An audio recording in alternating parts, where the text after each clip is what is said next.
The Clone Wars have ended.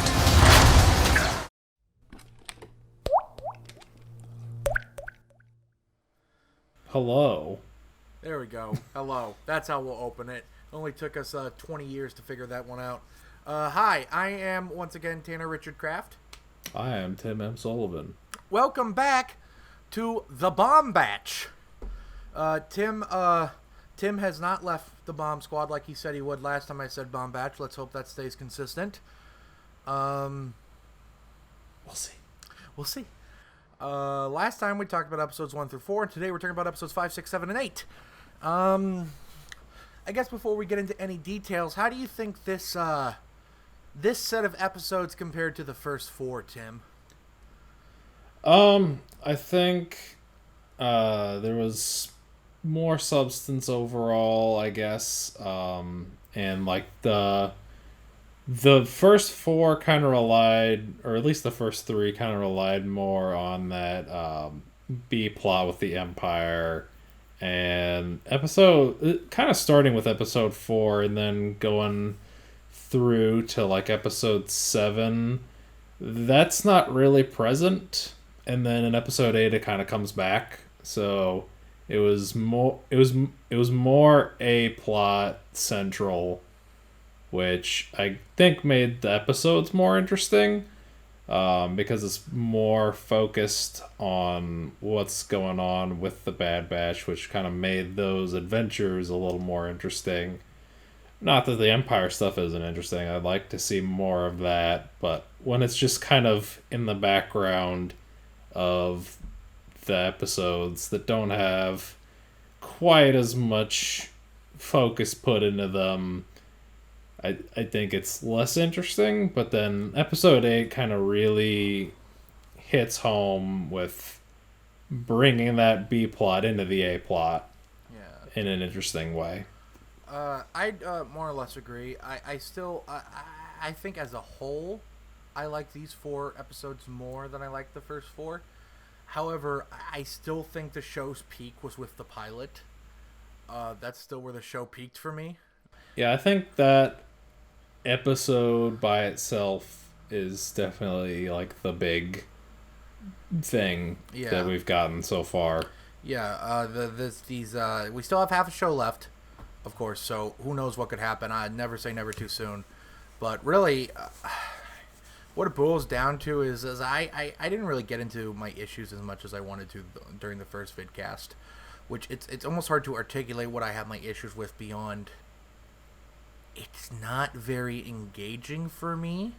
I like the characters. I really do like the characters. But for some reason, it's not quite enough to hook me in. With some exceptions, there are a lot of moments, and we'll get into that when we start talking about the more specific episodes. There are a lot of moments that are really gripping.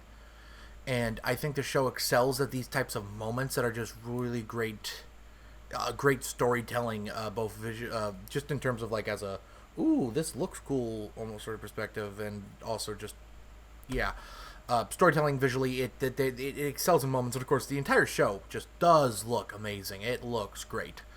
I have nothing but nice things to say about how the show looks. But I guess we'll just sort of get into it a little more, starting off with episode 5.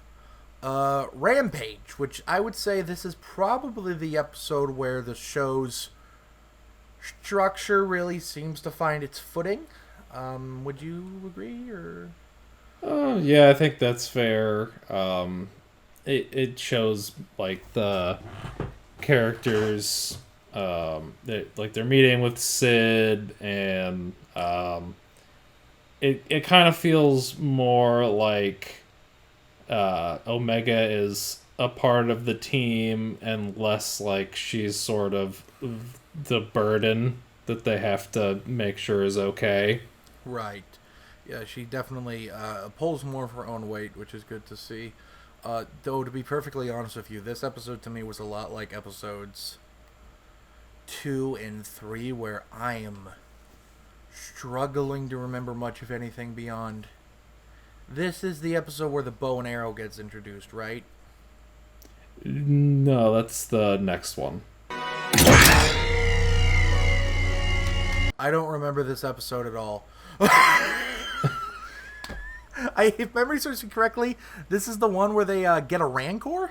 Yes, this is the one where they find the Rancor for Sid. Okay. But yeah, this was the first episode with Sid, who's just sort of this person who's giving them room in exchange for jobs, and she gives them this job, and it turns out they have to pick up this Rancor, which, when I saw that, one thing that I thought was kind of cool was, like, I haven't read a lot of the EU stuff. I've only read a couple of the comics, but, like, watching that, I was like, this is, I think, the first Star Wars thing I've seen outside of Return of the Jedi that's featured Rancor.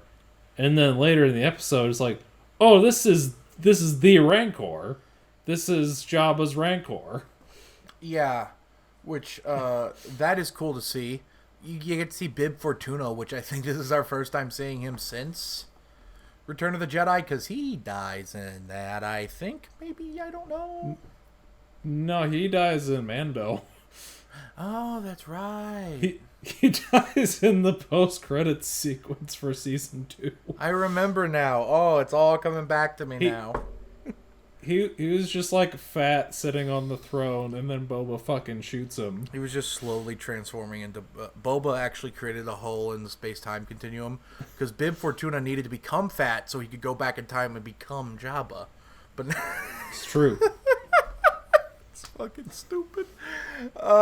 You see, he started as Belial, and he was living in a basket, and then they brought him into the Star Wars universe, where he became Bib Fortuna. That's a good joke. Yeah, I mean, I there's a lot of really shit. The only thing I was going to say about this episode was, ooh, bow and arrow, but that's the next episode, so. So episode 6, ooh, bow and arrow.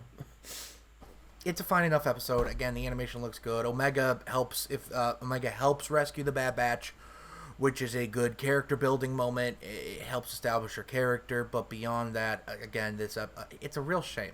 I want to love this show, but right now I'm more just like, yeah, it's fine on it. Though I do think it's kicking into high gear, and we'll of course get into that when we talk about episode 7 and 8. I just don't really have anything to say about 5. Do you have anything further to say? That was about it for me. So the next episode we have in store was Decommissioned, and this, I really liked this episode. We got to see the sisters from season 7 of the Clone Wars, the what was, in my opinion, the least memorable arc of the last season of Clone Wars. But we're talking about Bad Batch, not Clone Wars Season 7. They're really engaging here. I thought this was a fun episode. There's a lot of great moments in this one. I don't really remember the first half of the episode that well. But they need to go get this tactical battle droid. So they go to this droid decommission facility in order to get this tactical battle droid, because it's a client. One of Sid's clients needs its AI capabilities, I guess. I wasn't entirely sure what was going on there, but does that sound right to you? I don't know. Yeah, I mean, I guess. So they go there, and I really love the lighting in this episode. It's real shadowy, dark, interesting, and there's that moment with Wrecker. Ooh, where he starts saying the thing, good soldiers follow orders. I'm like, oh, damn, he about to murder him. Good soldiers. This is where we kind of start to see him slipping, and we start to realize that maybe they don't have immunity. Yeah, it seems like it's just their activation was off because of their genetic mutation, not that they didn't have it at all. Yeah. I'm kind of dominating the conversation here. What did you think of episode 6 overall? Yeah, I mean, I thought it was a cool episode. I definitely thought that the bow and arrow blaster was a cool weapon, which I think in our group chat we were kind of talking about how, like, it logically it doesn't make sense, but who fucking cares? Rule of cool. Exactly, and that's the Star Wars golden rule, is the rule of cool. George Lucas will add shit that just looks or sounds cool, and that's what makes Star Wars great. That's the point. But yeah, anyway, this episode was pretty fun. I thought that the sisters were interesting here, and I thought it was a nice little growth episode for Omega. She, like, you can see her really trying more to be like strong, and like she wants to be one of the fighters in the group. She doesn't want to just be sidelined, and you see that more, but you also like see that she's struggling because she's just a little kid and she hasn't really been trained beyond just kind of the little instructions they've given her thus far. But she's trying. Yeah. I mean, she's doing a good job. There was a weird moment. I don't know if you noticed this, but one of the sisters misgenders Omega. And he can help with that. Oh. She refers to her as him, which is weird because Omega, I've listened for it, and Omega's referred to as she throughout the whole rest of the show. So it wasn't just like us assuming. Huh. I just thought that moment was odd, and I'm confused by it. Maybe it was the VO said he and just nobody noticed? Maybe. That was something that even like came up in a comment thread. Like someone said something about Omega's he. They said it in this episode. I'm like, okay, so I wasn't just imagining things. That was I wasn't hallucinating. And then at the end, the Bad Batch show that they're hearts of gold by just giving the battle droid. Well, no, they don't give it up. That's right. They have to abandon it because they turned because they're getting Marty, you gotta come back with me. They go to the decommissioned facility, and they're basically getting their ass handed to them by the security droids. So in order to turn the tide of the battle, they turn on the tactical droid, and then the tactical droid reactivates the battle droids that are in there, so we get to see clankers again. Love the clankers. And by doing that, because yeah, the security droids are tough. These are fucking battle droids. So they wipe the floor, and then there's that one funny line like, "We're supposed to attack the security droids. Orders are orders." Or something like that. That was hilarious. Orders are orders. It's a fun episode, and it shows that the Bad Batch aren't like these selfish people, because at the end, even though they lost the helmet, they give up that data disk to the sisters who need it to, I'm guessing it's probably the end of this episode. They talk to someone on a hologram, and we don't know who it is. We find out who it is in the next episode. We do. Okay. I'm an idiot. I didn't make a connection. Oh. Yeah, well, I wouldn't have known if I hadn't like just rewatched it, and then I was just like, oh, this is the thing that happens in the stuff. I didn't make that connection. I was about to make a joke that like Jimmy Spitz's character from In the Heights was the one on the hologram. Good morning, Usnavi. Okay, so it's Rex. We'll get into that next episode, but I guess while we're here, any departing thoughts about episode 6? I mean, I think we pretty much said it. It's a cool standalone as far as the standalones have gone. Standalone, a Star Wars story. So we'll move on to episode 7 here, where this is where we get our meat and potatoes, I think. 7 and part of 8, but mostly 7 is the real meat and potatoes of this little slice of episodes. Rex shows up, and he's like, yo, guys, good to see some clones that aren't trying to kill me. And they're like, hey, you didn't kill no Jedi? And he said, I didn't kill no Jedi. You got your inhibitor shit removed? And they said, no. And Rex said, the fuck did you just say? And like, I shouldn't have laughed. But when Rex started reaching for his gun, when I saw that the first time, I thought it was funny. Because he just immediately goes from like, old friends. Oh, shit, I gotta kill you. Rex! We get to see Rex again. And every time I see Rex, I remember that Took me until watching season 7 of the Clone Wars to realize that he just has blonde buzzed hair and isn't bald. So Rex is like, well, we need to take care of this. We need to get these chips out of your head. Especially because Wrecker's apparently showing like he's hella sick lately. And he's not feeling good. I believe the beginning of this episode also shows that they have a big debt to pay Sid for room and board. What do you think of seeing Rex again? I thought it was cool. Like, we've seen a couple of the main clones throughout the show. Like, we saw Cutter for a little while. And I definitely think it was very fitting to see Rex come into this particular part of the series after the end of season 7 of Clone Wars, where he gets the Order 66 call and we see him struggling to fight against the Order 66, and like, he gets stunned by Ahsoka and they remove his chip. And so, like, it's very fitting that he's the one who's like, we need to get these chips out of you guys. I couldn't agree more, because nobody knows the damage more than he does, considering he almost took his, like, basically his best friend's life. And it's great to see Rex again. It's satisfying, and it doesn't feel fan servicey to me. It could be very easy, because the thing, let's be honest, this show has had a healthy helping of, hey, you remember this guy from Clone Wars so far? With like a sprinkling of, you remember this guy from Return of the Jedi? Yeah, I would say, and like, I liked season 2 of Mandalorian, but I think that one was slightly heavy-handed with the fan service stuff, just slightly.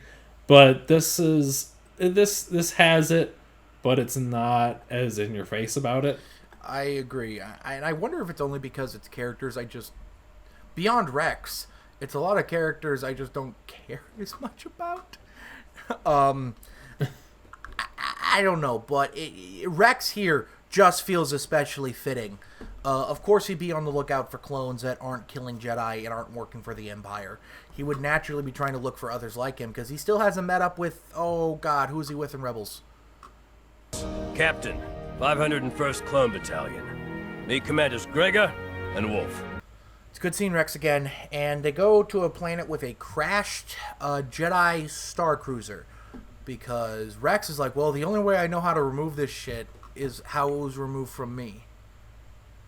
I don't know about you, but if someone said, hey, you have a tumor, you have to go to this really sketchy, abandoned medical facility to get it removed, do you go? Do you go? I mean, it seems legit. Seems legit.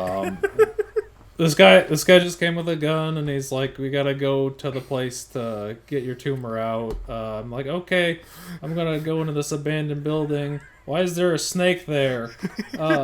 If you don't get the tumor removed, you're gonna start killing your friends. What happens is they try to remove the chip from Rex. Not Rex, Wrecker first. Because he's the one showing the most signs of being about to turn. And unfortunately, I guess he bumps his head one last time.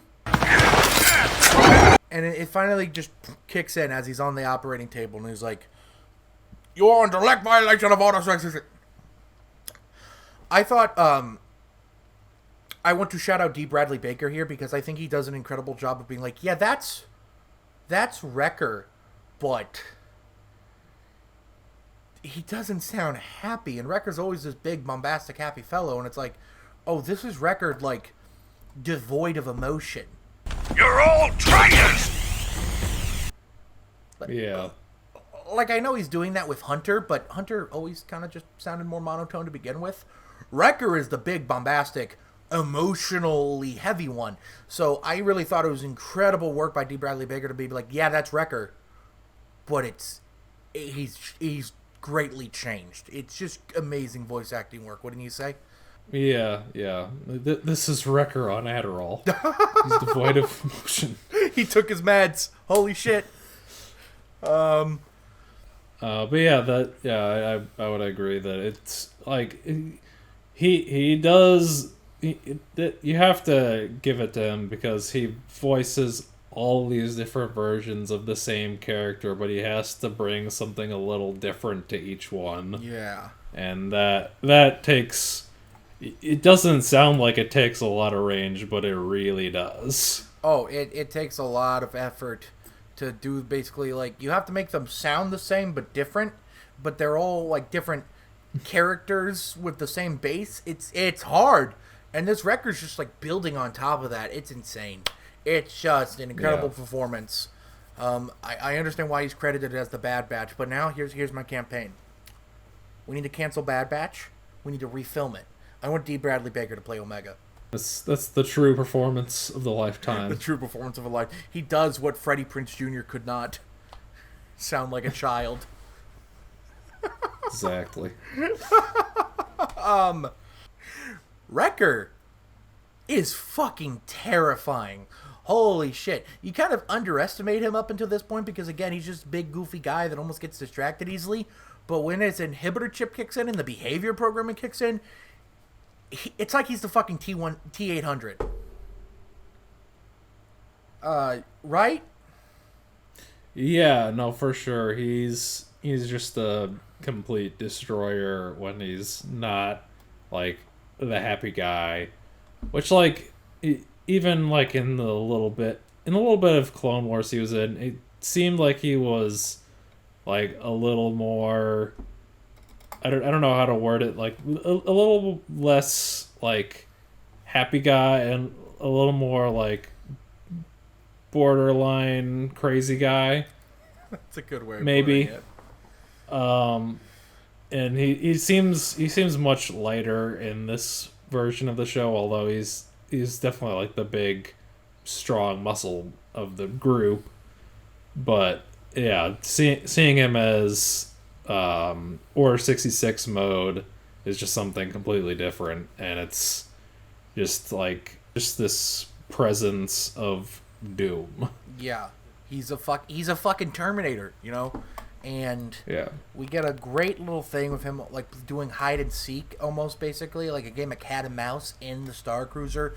It's a great locale. It's a dark, shadowy locale, and it makes for an awesome set piece. I remember you watched this episode before me, and you told me, Tanner, you know how you were saying at the end of the last vidcast you want some episodes with some more substance? Well, episode 7. And yes, it delivered. Yeah. Besides the pilot, I would say it's my favorite episode of the show so far. Would you, or... I would say either this one or maybe episode 8. Episode 8 is...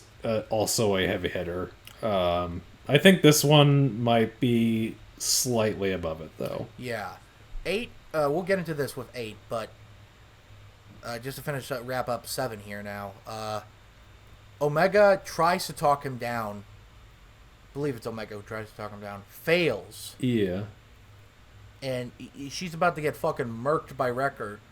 And then I think it's Rex comes in with a stun shot. I swear to God, I've seen these episodes, guys. I'm not just, like, reading plot descriptions. Okay, I swear. This actually ties into my larger thing with these things, is that it's just not quite as memorable as other shows are to me. Maybe I just have too much Jimmy McGill on the brain. Lightning bolt shoot from my fingertips! They get the inhibitor chip out of Wrecker. They get the inhibitor chip out of everyone. So that's... a pretty big plot thread through these first 7 episodes, because again, they would often show Wrecker getting his dome hit a lot. They would really hammer it home when that happened, so I was expecting something like this to happen. So it's a nice way to tie up that thread right now. Yeah, they all got their COVID shot. They got their second dose. That's fine. They're good now. And Rex is like, well, what the hell are you guys doing? And Bad Badger's like, shit, man, I don't know. Rex is like, me neither. And I went, oh, yeah, this was me after college. Episode 7 is an amazing episode. It's gorgeously animated. I love the use of the lights and the darks in it. It was great seeing Rex. It's a fun game of not fun, terrifying, but, you know, entertaining game of cat and mouse with Wrecker and the rest of the Bad Batch. One thing I want to mention real brief is that I thought there was a decent chance Wrecker was not going to walk out alive.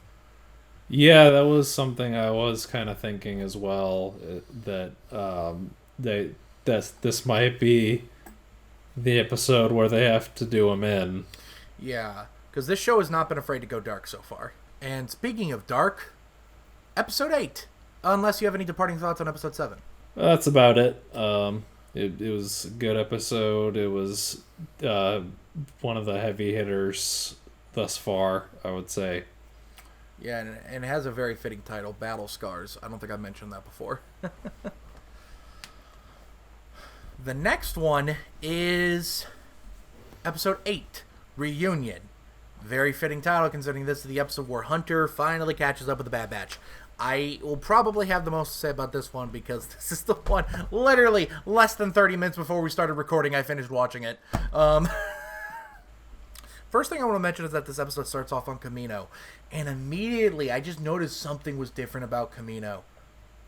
It was darker. It was more shadowy. Did you notice that? I didn't really notice that.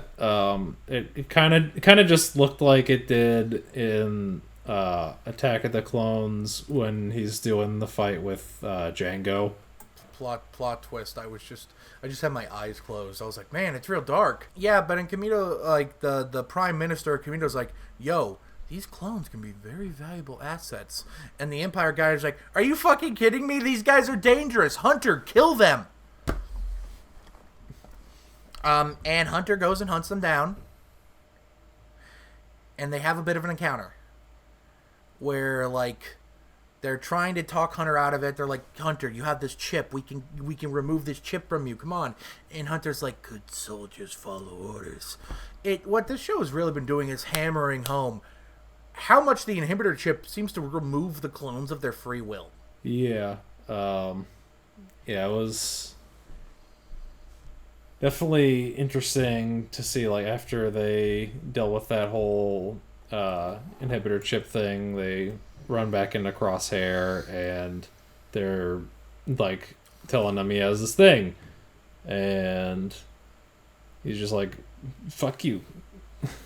I just realized that I've said Hunter when I've meant to refer to Crosshair several times in this episode. Yeah, I noticed that just now.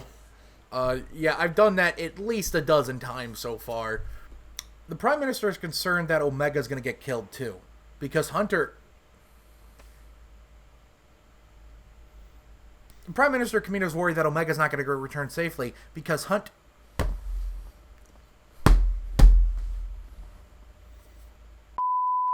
The Prime Minister of Kamino is concerned that they're not going to be able to get Omega back safely because when Crosshair gets there, ready to kill the child. Just straight up ready to murk the kid. So the Prime Minister was right to be concerned, and he sends a bounty hunter in, and we'll get to that later. But for the most part, this episode is, even though it feels big, it also feels contained. Because it's really just them crawling and hiding their way through the ship while Crosshair tries to hunt them down. I really liked this episode. Again, along with 7, I thought this one was really good. I remember the second half better than the first half. Wow, I remember the part I watched more recently better than I remember the older one. I think that's fair. I watched this episode twice today, and that second half is what really sticks. Like, I kind of remember the stuff that was happening in the beginning with Kamino and just like the smoke bomb disarming scene. But once they run into Crosshair and they start dealing with that whole thing, that's where the episode really takes off, I think. Yeah, my memory kicks in around the time they're toiling around below deck, and they're like, oh, the engines are turning on. And Omega's like, Crosshair wouldn't do that. And I was like, shit, man, he might. That's around where my memory picks up. What did you think of this episode overall, Tim? Yeah, I thought it was a really good episode, and like episode 7 really it was a really big episode in so far as like dealing with the whole inhibitor ship thing and them coming to terms with how to deal with that. And then this one was a big like jump forward into long-term plot stuff, which we haven't gotten a whole lot of in the show. Yeah, which is crazy because we're halfway through it. Yeah, I mean, I think first seasons with a lot of Star Wars shows have been a little slow to start, so I'm willing to give them a little leeway here. But I think that this is definitely the start of this becoming a bigger thing, especially with the cliffhanger we're left with at the end. We'll get more into that in a bit. Right.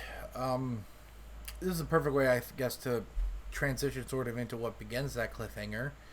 Is we get to see an old face we haven't seen since what, season 5 of the Clone Wars? I don't remember him being in 6. Yeah, I think the last time was probably season 5. So because season 6 was mostly the Order 66 stuff and then the Yoda stuff. yeah. This is the last. This is the first time we have seen Cad Bane in a hot minute. I love Cad Bane. He's a sick ass bounty hunter. Dude got blue skin and red eyes. Makes him terrifying. And Yeah, he's a big boss man. yeah, he is the boss. He is the boss. You know. And he's like, hey, I need the girl comes with me. And Hunter's like, nah, she's with us. They have a bit of a conversation, and then this might be my favorite moment in the show so far, is the Western standoff duel between Hunter and Cad Bane that even uses like a lot of very obvious Western instrumentation in its score, which cool. Yeah, it was that quick draw moment was real cool. Yeah, and you think, oh, it's gonna be this epic thing. Maybe they'll both fire at the same time. Maybe Hunter will get him, and Hunter's gonna win. And then Cad Bane fucking murks him. He gets. I don't even know if they did it, if he drew early or if he was just that good. I couldn't tell. Either would be fitting for his character. Well, it seemed like they both shot at the same time, but like Hunter missed and got the leg of his little robot dude. Right, okay. I thought Hunter died. I straight up thought they killed him off. Yeah, at first that was my thought too. And I was like, God damn, they're getting rid of who I thought was the main character of the show halfway through? That's fucking ballsy. Is this Godzilla 2014? It turns out, no, it is not Godzilla 2014. It is, Hunter's probably just going to be decommissioned for maybe an episode or two. Maybe he'll be more in the background while he's healing up, which would be good to get more focus to the rest of the Bad Batch. But Cad Bane makes away with Omega, which I thought, holy shit.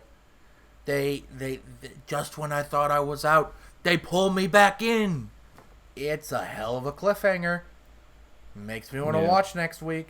Yeah, I'm definitely interested to get more into that plot thread, and like we see Crosshair's face get messed up by that turbine, and we kind of see him getting like bandaged up at the end of the episode. So now I'm sure he's like turbo pissed with a vengeance. Which, if he wasn't already turbo pissed, he is now. Now he is Omega pissed. He's gonna get a cool Kylo Ren. Hey, Omega! Hey, we got him. A lot of plot threads, which honestly I think is good. The show at this point was lacking a sense of connective tissue between episodes for me. There was like a lack of flow, but now I'm starting to see the flow. I'm starting to see that narrative flow. I don't know if you feel similarly at all, but to me, the episodes have felt disconnected until now. Yeah, it's kind of like Cowboy Bebop, where the first 5 episodes is really like make or break. Like the first episode is just interesting enough to get you hooked, and then episodes 2 through 4 are fine, and then episode 5 is where it becomes something else. Right. And I think this is kind of that moment for this show. Yeah, this is the moment where I'm like, I get it. I think I see a vision here. I see a through line, and I am interested to see where it takes me. Which, thank God, because honestly, when I watched episode 6, and I watched episode 5, 6, and 7 back to back, and then I watched episode 8 just today. When I finished episode 6, I was a little worried that I was like, is this show going to be just whatever, just okay, barely good? I definitely see it kicking into overdrive here, which is, thank God. Thank God. I was really worried that this is going to be a weak outing, but it does seem to be at least it's going to be a solid show, I think, unless they really drop the ball. Yeah, which not impossible, but I think in Filoni's hands, we can trust it to hopefully stick the landing, or at least not be awful. No, I'd agree completely. Any departing thoughts on episode 8 before we move on to our sort of next few closing points? Yeah, I mean, I think we've pretty much covered it. It was definitely it was the cap that we needed for this episode here, because it would have been kind of boring if it was just 8, even if they were really good, just like 8 more episodes of whatever. But we get 3 episodes that give us a little more just build up with the characters, and then we get 1 episode that takes the story further, and I appreciate that. Yeah. If there was just 4 more episodes of build up, this would have been like the worst VidCast ever.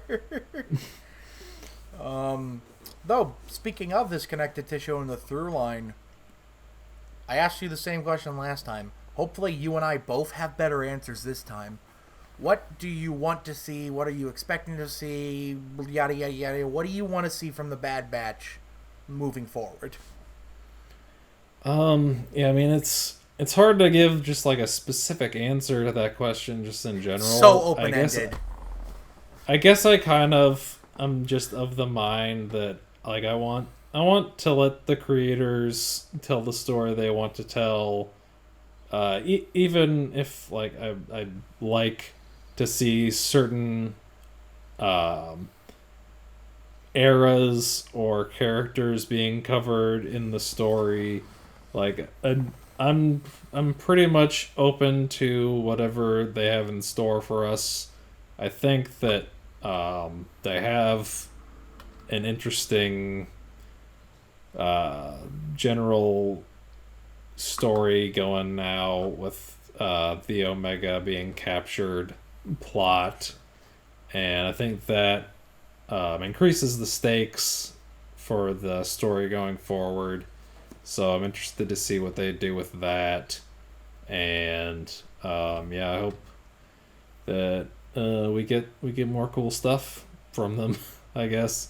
Yeah, I mean, just I hope that it's not just like they get her back in the next episode and it's whatever. I don't think that's going to be the case, but less. I've seen that happen before, I guess. If that happens, I will be so disappointed. Yeah, and even if they don't save the rescue for like the finale, I hope that they take that in an interesting direction where them rescuing her leads to more, I guess. Yeah, no, I agree completely. You really summed up my thoughts. It's a silly question to ask, but it's the only good question I can think of as a capper. With Star Wars, it's hard because fandom expectations of what a Star Wars piece of media is gonna do next has been one of the biggest killers of my enthusiasm for Star Wars. That's fair. Because it always leads to this dumb toxicity. Yeah. Which, yeah. That's why I stop engaging with people. This is why Marvel rules. The Marvel subreddit is always so positive. There's way less arguing than there is in Star Wars. I the other day I said, yeah, I like The Last Jedi. And they said, huh, what are you, stupid? And I went, no, I like the Ryan Johnson. Leave me alone. I just hope they don't drop the ball with these hooks they've put onto me. I hope they don't just immediately resolve them. I want them to build up to it. I want them to freaking earn it. That's all I want, is I want it to be satisfying. Which, of course I want the show to be satisfying, but I think it has great potential, and I don't want them to screw it up. Yeah, exactly. That's pretty much it.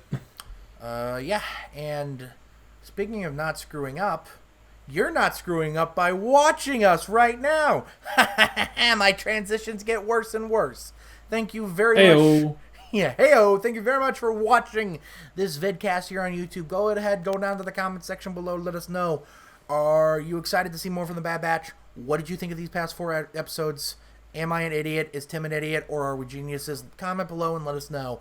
And while you're down there, please go ahead and hit that like button so we know how much you like us. Hit that subscribe button so we know how much you love us. And hit the bell icon so you know exactly when we upload new videos. Thank you very much for watching, guys, and I will see you next time.